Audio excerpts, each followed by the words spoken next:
Over the years, Heather and I have been fortunate enough to own a smattering of different adventure vehicles and put each one through its paces. Today, I'm going to take you through each of those adventure vehicles and tell you which one is best.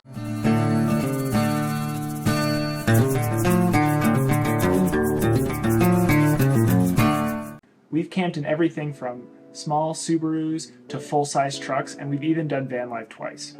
We've even done our fair share of camping on two wheels, but that's a story for another day. In this video, I'm going to take you through each of the vehicles we've owned, what we liked about them, what we didn't like about them, and why we eventually moved on from them. Alright, first up is the vehicle that started it all, the Subaru WRX. This was the first vehicle that I ever owned. This was the 2004 Subaru Impreza WRX.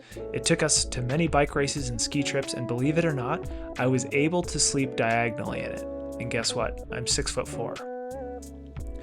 I liked that it was fast and maneuverable, the all-wheel drive system was great, and it was quite confident in the snow. What did I not like about the WRX? It was small. While I did sleep in it, it was very cramped and left no room for gear. Its ground clearance was less than perfect, which made it hard to go off-road. Vehicle number 2, the Subaru Outback. Once I outgrew the WRX, I moved on to an Outback. This was the first car that I bought brand new, and this car took us all over the east and the west of the United States. We even drove it through Canada a couple times. It was comfortable, safe, and relatively fuel efficient. It could sleep 2 people inside if needed, and it could hold a lot more gear than the WRX. It also had decent ground clearance and good all-wheel drive, which made us far more confident on snowy fire roads and got us into off-roading. But the car was still small when we wanted to sleep inside of it. Its all-wheel drive system was good, but it lacked true 4x4 or high enough ground clearance to get to many places we wished to camp. Sleeping inside a vehicle like this with no insulation leads to condensation issues and is very cold in the winter. But hey, you can do it. Okay, vehicle number 3, the Ford F-150. Heather and I have actually owned 2 F-150s over the years, so I'll speak to both of them at the same time. We have spent many nights sleeping under a simple cap on these 2 trucks. We've also put campers in them and towed campers behind, but I will talk to those vehicles separately. The great thing about a full-size truck is its versatility. You can load it up with gear and not have to worry too much about your weight, like you might in a smaller truck or a passenger car. It has true 4x4 and higher ground clearance, so you can tackle a much broader range of terrain. They also have a nice ride inside the cab. So what do I dislike about the F-150 and other full-size pickup trucks? Well, they are larger than the average vehicle that drives many off-road trails, which means you might be doing some tree trimming or dealing with some Rocky Mountain pinstriping. They're also relatively poor on gas mileage. While sleeping in the cab of a full-size pickup provides some shelter from the elements, the lack of insulation, heating systems, and kitchen facilities makes long-term living or camping in bad weather challenging. Adventure vehicle number 4 is a tow-behind trailer. Heather and I purchased a used trailer and renovated it into a tiny house. It was a 23-foot bumper pull trailer, and we lived in it for over a year on a property in California. It was a great intro for us into alternative living situations. We loved how much space we had compared to tent camping when using the tow-behind trailer. Long-term living in a bumper pull trailer is 100% doable and very comfortable. Having a bathroom, a kitchen, and a shower is absolutely fantastic. The trailer was also relatively affordable and could be disconnected from the truck. So once you arrive at camp, you disconnect the truck, and now you have a capable off-road vehicle.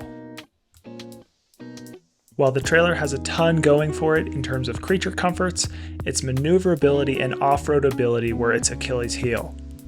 It's not a good idea to pull a big trailer on Forest Service roads. Besides the challenges of navigating this large brick down steep, loose, or narrow trails, the bouncing and rocking while driving off-road is likely to damage the trailer, or at the very least leave all your belongings strewn across the floor. Vehicle number 5, Our next rig was a 1990 Ford Econoline. We lovingly named her Connie because the E from Econoline fell off. Econoline became Connie, you get the picture. Connie was a converted 4x4 van. She was converted by the previous owner, and then we built out the interior. Connie was an absolute beast.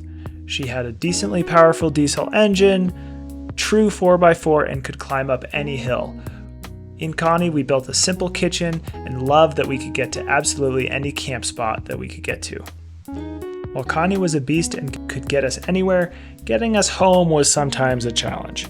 She was terribly unreliable. Connie spent far more time in the shop than she did in our driveway or on adventures. Her cobbled together 4x4 system, ancient diesel engine, and questionable maintenance history left us stranded more than once. We also longed for the ability to stand up in Connie. Alright, the next vehicle I'm going to talk about is the four-wheel camper. Heather and I have actually owned two four-wheel campers over the years, which were both housed in our second F-150. The first four-wheel camper was an older unit with zero creature comforts. No water, no heater, no electrical systems. The second was a 2010 Hawk that had a heater, hot water, electrical system, and a small kitchen. The four-wheel campers we owned were an awesome way to get way out. They were light enough for our F-150 to handle, and they allowed us to bring many of the amenities with us deep into the woods. I could also stand up inside the campers as they had over 6 feet of headroom once they were popped up. We could take these campers anywhere the truck could go, and the footprint was quite small. The biggest downside to the four-wheel campers was the setup and takedown required each day.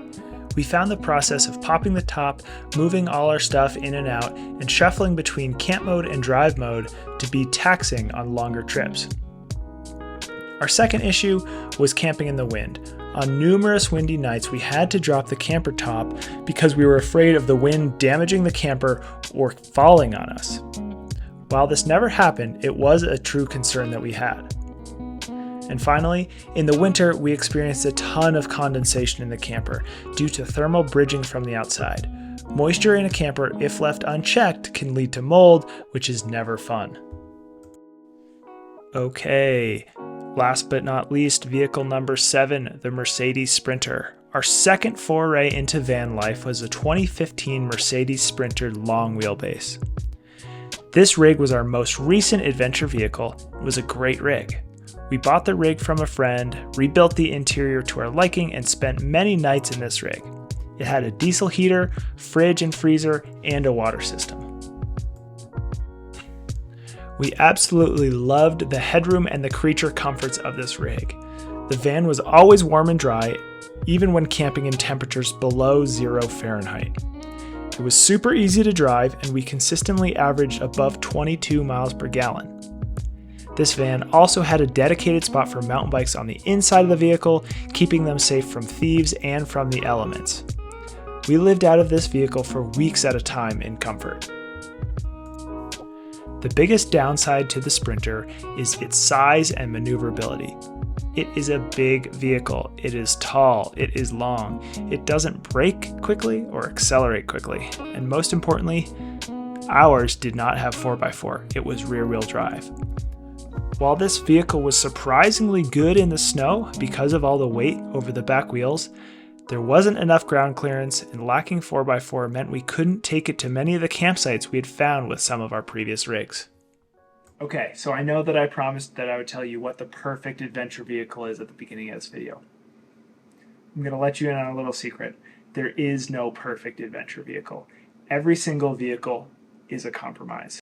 When comparing the off-road ability versus the creature comforts, which I think are the two most important traits of an adventure vehicle, you'll realize those two traits are in direct competition with one another. If you want more creature comforts, your vehicle is going to have to be bigger. Guess what? A bigger vehicle is inherently worse off-road. No camper will ever be able to scale the same trails that a built-out Jeep Wrangler can. You should not take your RV on the Rubicon Trail. But a high-end luxury fifth wheel is going to have a whole lot more amenities than that Jeep Wrangler. It's just a matter of where you fall on that spectrum between Jeep Wrangler and luxury fifth wheel. And finally, once you add cost into the equation, the whole thing becomes a lot more complicated. But I did promise you that I would tell you what my favorite adventure vehicle has been so far. And that vehicle is the Mercedes Sprinter. The Sprinter has been a good mix between off-road ability, the creature comforts, fuel efficiency, safety, etc. But guess what? We just sold the Sprinter. We currently don't have a vehicle capable of sleeping inside of it. So, are we done adventuring? Are our camping days over? Are we hanging up the driving gloves? No. We are just making room for what's next. What's next, you ask? Well, we're super excited about our next rig. It's going to be the biggest undertaking that we've ever considered. We've taken all that we've learned from all these previous rigs, and we're building what we think is going to be the perfect rig for us. We're not quite ready to reveal all of our plans just yet, but I promise you, if you follow along on our YouTube channel, you will be the first to know about our new rig, and you can follow along on the progress of our next adventure.